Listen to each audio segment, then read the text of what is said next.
The PS1 has no shortage of games. In fact, it has around 8,000 games on the system, which is insane when you think about it. Now, 2,000 or 3,000 of those is probably dog wank shovelware, but apart from that, there are some amazing titles that really stand out, and in today's video I want to highlight some of the really great racers that I have come across in my gaming tenure. And up front is Roll Cage. This is a game which was sold on its physics, which of course back in the day there wasn't a lot of, but these cars are like, you used to get remote control cars, I can't remember the name, but like the top was blue and the bottom was red, and even if it flipped over it would still keep going. That's what Roll Cage is. You can drive on the walls and on the ceilings, it's fast, you can collect weapons to do all sorts of carnage, and it is just in your face amazing, and a game which I couldn't help but laugh my ass off whilst I was playing it.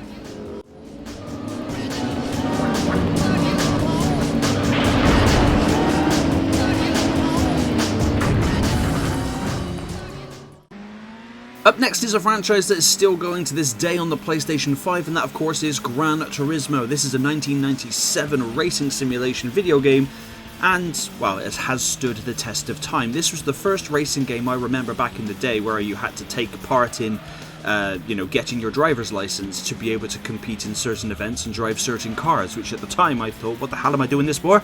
But as I got older, I began to appreciate what it is actually trying to do. It's actually got some, really amazing cars. The graphics are actually, considering it is polygon and on PS1, they're actually quite sharp. And the range of cars you get to drive is incredibly awesome. And the gameplay, although sometimes the controls can be a little bit sharp, but that might just be me going back to it after all this time, the game still plays incredibly well.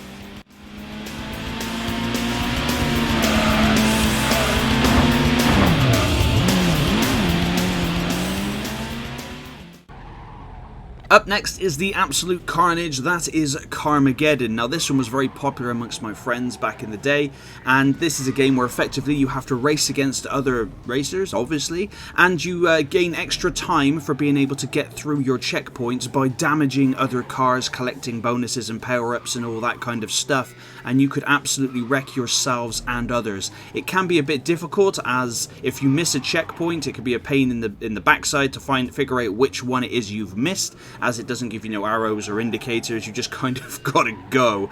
Now, it doesn't handle very well in terms of steering, but in terms of just all-out carnage and fun, Carmageddon still has that in spades.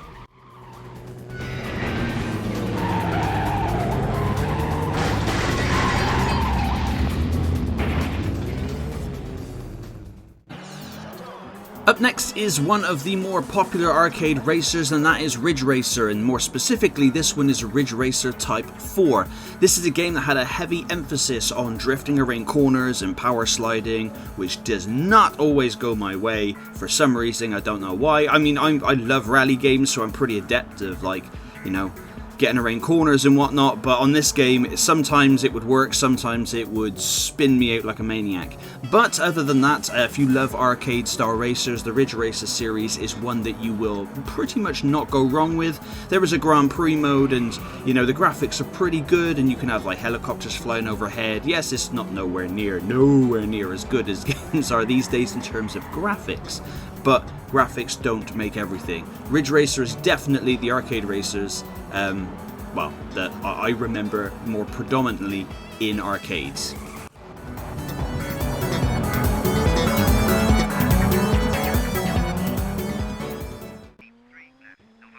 Up next is Colin McRae Rally 2.0. Now this is a game that is more up my alley because of, being a fan of rally games. And this game was praised for its graphics, its physics, its just everything. Apart from, it does have very short tracks, which I can attest to.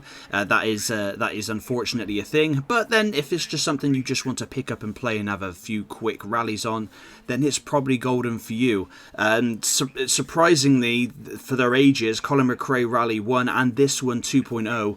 they handle very, very well. You can pull off pretty much almost, in many respects, the same kind of physics-based driving you can in more modern rally games in, like, I don't know, like WRC Generations or whatnot.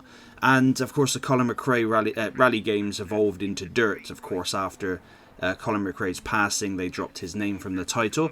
But I've always loved the Colin McRae games, and you cannot go far wrong with Colin McRae Rally 2.0 if you're collecting for the PS1.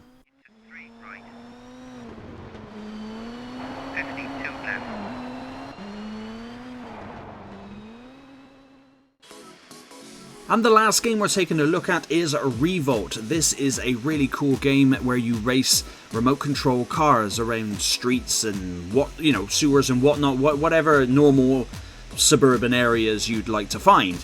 The game has single race mode, championship, time trial, practice, stunt area, battle tag, and clockwork carnage. My God, say that 5 times fast.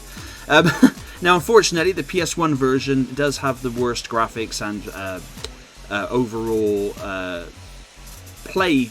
Well, it doesn't play very well on the PS1, but it's still very good, and especially for collectors of the PlayStation 1, this is definitely a game that I highly recommend picking up because it's not overly expensive and it just absolutely rocks. But I also, before I end this video, have to point out that all these games were captured via emulation. I do not endorse in any way, shape or fashion you paying the extortionate, wank, greedy ass prices that people are charging on eBay.